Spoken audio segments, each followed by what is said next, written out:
Comment faire pour s'adresser à une personne japonaise dont on ne connaît pas le nom?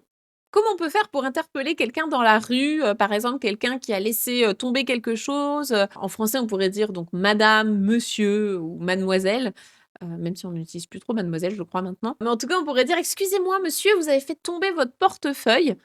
Comment on pourrait dire ça en japonais? Parce que du coup, il y a pas vraiment ce monsieur, madame, hein. Je vous rappelle que en japonais, monsieur, madame, c'est un suffixe qu'on va rajouter derrière le nom ou le prénom de quelqu'un. Ce sera san ou bien sama si on doit vraiment avoir, beaucoup de respect, vis-à-vis de cette personne comme un client, par exemple. Mais on ne peut pas l'utiliser tout seul. Je peux pas juste dire: «San» ou bien «sama» tout seul, ça fonctionne pas. On est obligé de, rajouter le nom de la personne.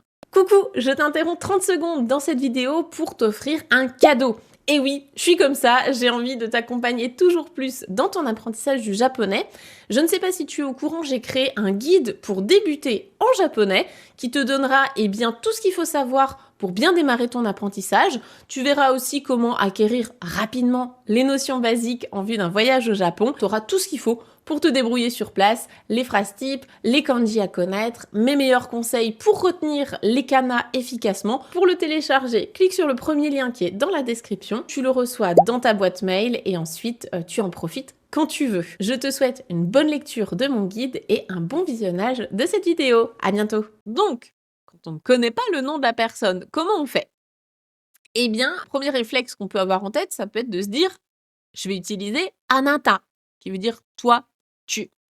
Sauf que, anata, c'est pas hyper respectueux. On va éviter autant que possible de l'utiliser et c'est surtout pas le plus naturel, en tout cas pas dans cette situation-là précisément. Quand on ne connaît pas la personne et qu'on veut l'interpeller dans la rue, honnêtement, le plus simple, le plus passe-partout et le plus naturel, ça va être d'utiliser «sumimasen». Et oui, vous connaissez déjà l'expression, hein, «sumimasen», excusez-moi, pardon.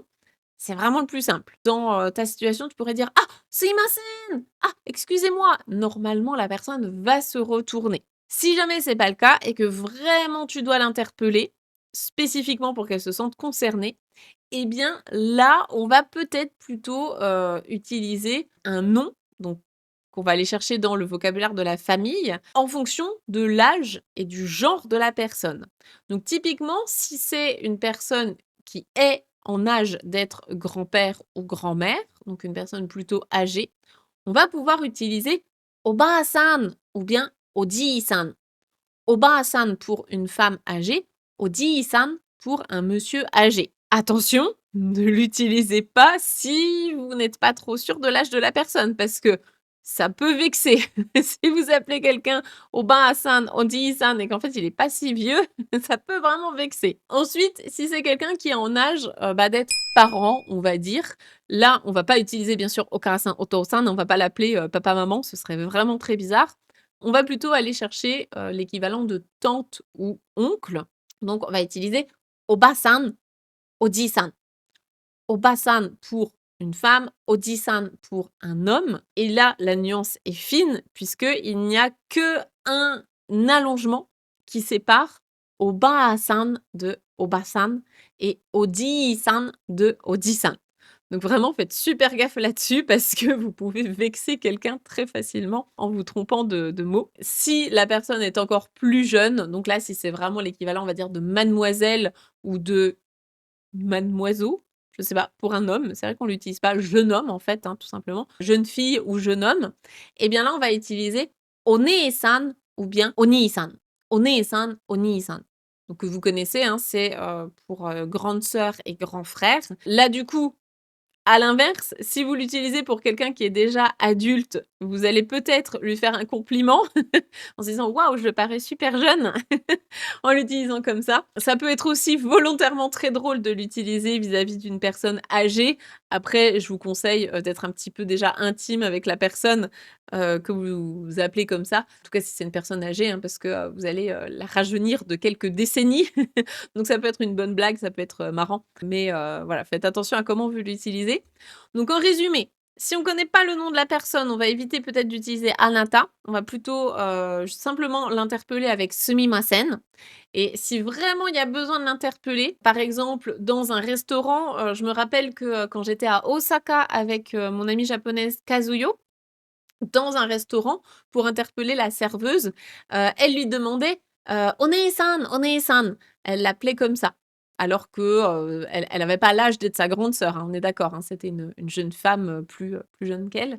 Mais voilà, on peut interpeller quelqu'un comme ça, en allant piocher dans le vocabulaire de la famille que vous connaissez probablement.